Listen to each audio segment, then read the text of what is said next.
Jeg har designet og bestilt den, og her stender ta I høyren tidsens kalder. Dette en døglig kopper. En kopper ikke bitter. Hei, jeg skal gå tilbake til VAKURLEIKI.FO, og I dag skal vi ta oss om til partur. Her skal vi ta oss om Samakyns og ta oss til høyre. Og hikk vi til enda til ta for å gjøre en giveaway. For de som nødvendig til å så gjør vi video om imens bibelsk evner. Og disse videoene særlig videokommande for de som tryggvande, som ikke følger Jesu etter. Men alle sånn hjertelig velkomne hit etter ved en åpne hjerte. For noen måneder siden fikk jeg en spurning om Samakyns. Og til å være I samband med at jeg rake og tjønabandslem kom I gilde, og det var ikke tryggvande som var cinder lost. Og flere sa at dine kan surge video om dette evne. Og som jeg setter meg inn I evne om Samakyns, så lærte jeg at jeg så nek under evne som så knukt det som. Og for jeg kunne ta oss om Samakyns, så det så nøyot å få skyle pestensjene først. Vi lever I en samfunn som med kino, kærløga, kjenslån og tjønabandlån fullkomlige og høtte. Og den hoksjonen bråda nye kjenner mellom kjenner, og Eisini vi til bråda nye bibelske tjønabandet. Og vi lærte I partur 2 at kjen noe du fødder vi. Til ikke noe du slipper å velge, til noe som du erst. Og tjonabandet, det bibelske tjonabandet mittelen til imenske kjenene. Og ikke kjenslige moner, så det ikke tale om at tjonaband samarbeids bibelene. Så I det, prøv å ta oss om det som ikke tjonaband I egen gods. Bibelen, hun over 2 høyder, tjonaband og ikke tjonaband, rett og skøft. Og tjonabandet mellom en mann og en kvinne, til å si bare deg, og ingen annen. Alt hit som blir annerledes enn en kvinne og en maver I tjonabandet, det alt hit som Bibelen sier skøft. Og alt hetta som feller 8-4 bibelske tjonabandet, det som vi leser som kallet siløse, det kjenslige omoraler, vi har ord som hår, eller hårkattler, eller hårkvinne, og også det var et regn for sinne, så Bibelen har nekv år 4 det som ikke tjonaband, og det slutta at lenge at Bibelen sier tjonaband mellom en kvinne og en mann til det som god ikke det rett, og til det som godt og ganglig for oss mennesker, og lovpris gode. Og da vi tar oss om hele boken her mennesker lever I synd, eller gjør det som god ikke, så det ikke bare tale om kjensler, men det taler om som blivner til djurn, og som Eisini blivner til ætbord. Bibelen sier Eisini verset, ta vi bråda nyer hoksanar bytningar, og alt høgt som røyses vi oppe mot kunnskapen om god, og tekka hverja hoksan til fenge under luttene for Kristus. Så vi som tryggvande, vi kunne teka okra kjensler, okra tankar, okra ætbord til fenge, vi kunne teka støvelda og brøyda til å si at om vi har tendens til nøkra av ting som Bibelen kallar synd, så har vi som kraft og en møvelega og en egenlega sier, ok, jeg har en tanker, men jeg velger ikke å fylge hessen tankene. Ok, jeg har en kjensla, men jeg velger ikke at denne kjensla skal styre min liv. Og I fergen I det, så regner man å definere sitt kyn ut fra sine kjenslene til å si at mennesker kallar seg Samakyns, Tvíkyns, Tvørkyns, framvis til å si at de kallar seg sitt kyn etter hverje kjensler de har. Trobladjen tog at kjensler ometelige svingende, og det brøydes alle tøyene, og det jo ikke etterførende. Akkurat DNA, akkurat ligam etterførende, vi kunne tjekke hva kyn vi og vi hittet trakka ligam, vi tjekker akkurat DNA, akkurat kjensler, det kunne være alle stedene, og det kunne være alle stedene, tog det kjensler. Og du også om etter at ikke lærte til at kjensler definerer tikkum til vi som mennesker så nek meira enn okkara kjensler. Som tryggvande så jeg en døtter til min konge I himmelen. Jeg han sier baden, og jeg elsker, og Jesus deg for meg, til min identitet så nek meira enn bare mine kjensler. Hva det føler meg som. Ta vi brukar ord så mynda det Eisini okkara hoksjon, okkara tankar, okkara ætbord. Og til Eisini blir det hoksa mistengene, ta det brukar orden at tid I stedet vi brukar, ok, attraktiv til det. Samakyns-attraktión. Det som magnet, som man attraktiv til det, men du ikke til. Du ikke nek mer enn det.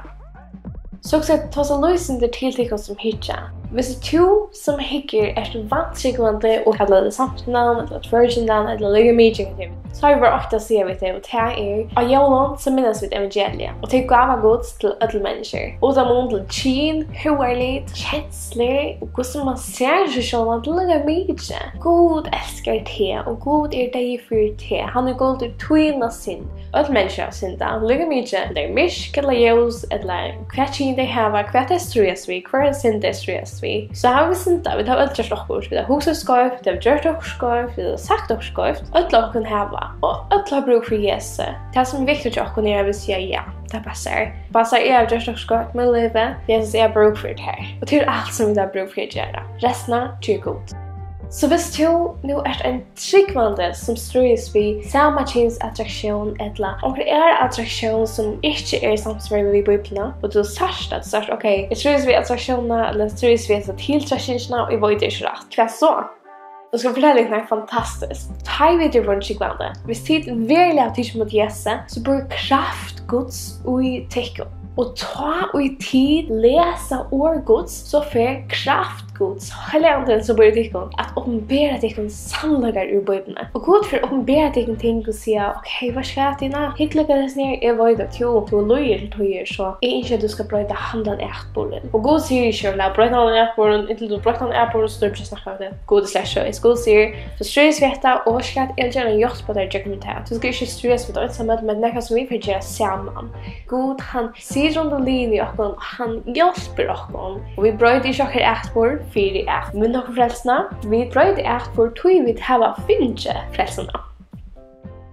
Ödel tryggvann strøys vi okkurst, strøys vi okkurst, strøys vi okkurst, hins mykja strøys vi okkurst. Så det strøys vi Samakyns-attraktión, tvørgyns-attraktión, eller hva det kan være, det ligger mye, her så nekv år, her så nekv som fettler utenfor det som god ikke. Og det så tydelig for mennesker, og vi kommer alltid å møte noen ting som vi strøys vi, som vi, her vi synder, her vi gjør ting som fettler utenfor det som god ikke. Så hvis det strøys, vær ærlig ved deg selv, vær ærlig ved god, og røyne at gjøre det så løs at her din har hva fettla, om det at det ikke noen film, eller at det færre og stand i okkur tushbond okkur sted. Røyne som takker frastid fra det stedet, så at det ikke fettla, men kunne standa sikrande. Hvis det bruk for hjelp, hvis også de vil ta seg vi, ikke være bengen å spyrre om hjelp, eller spyrre om de kan ta seg vi okkur.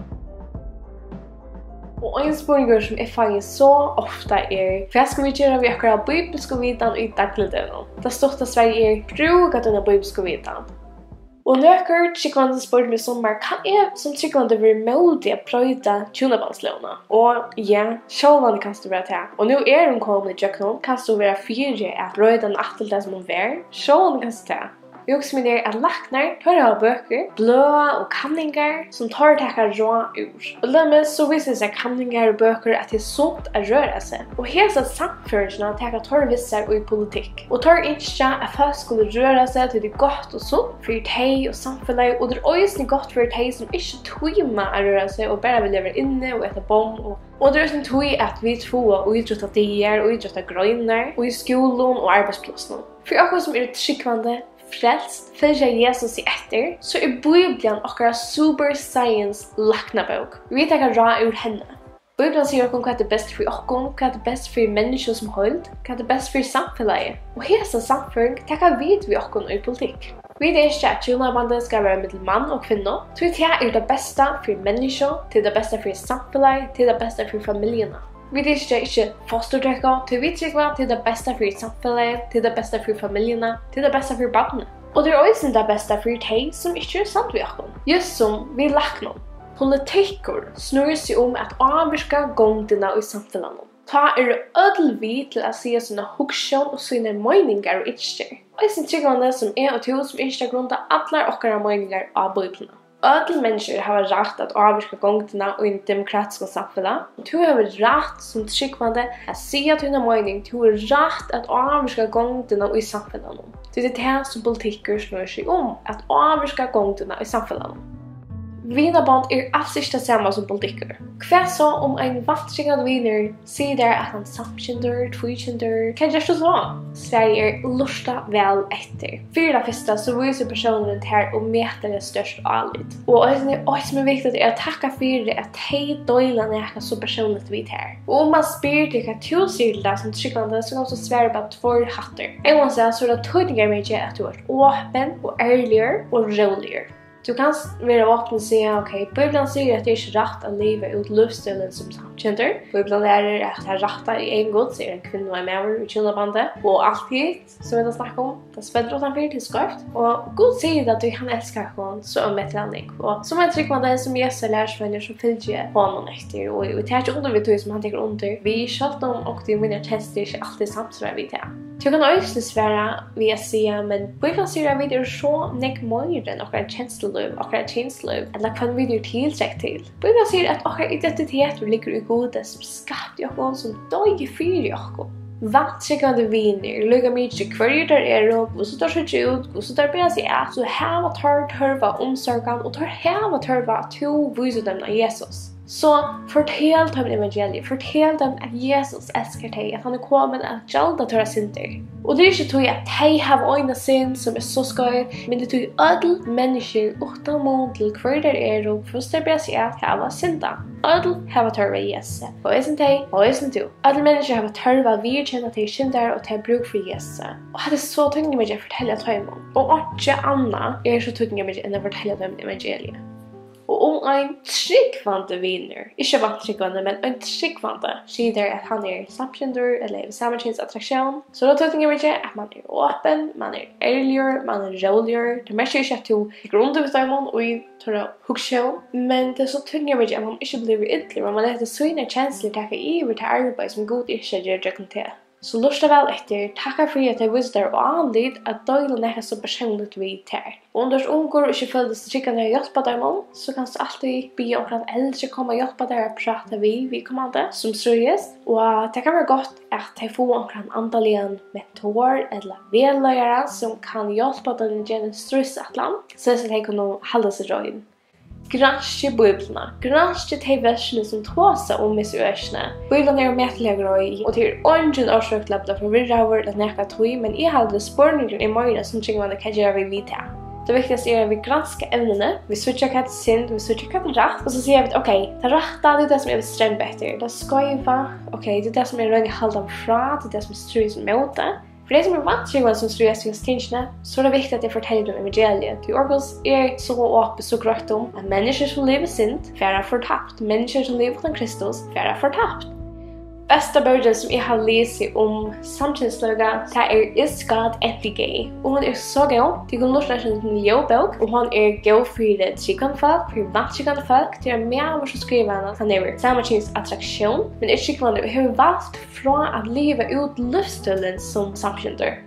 Så jeg vil bare si takk for det, og takk for at du tok det mitt endan. Og til kan du vinne hetta, er det ikke lekkert? Så det der var inneskikvar, skumfitoser, kakao, og så kan du vinne hetta koppen. Og han er den coolest koppen jeg har designet og bestilt den. Og her stender ta i høymren tidsjes kalder, fløver og en temåner og bibellister luttla hjertamot. Så hetta kan du vinne. Låta ikke kappene, og til så ikke hvordan de kunne låta her vi trøst av linkið som er nere under videoen her. Minst til å subscribe på min video og like. Vi ses, bye!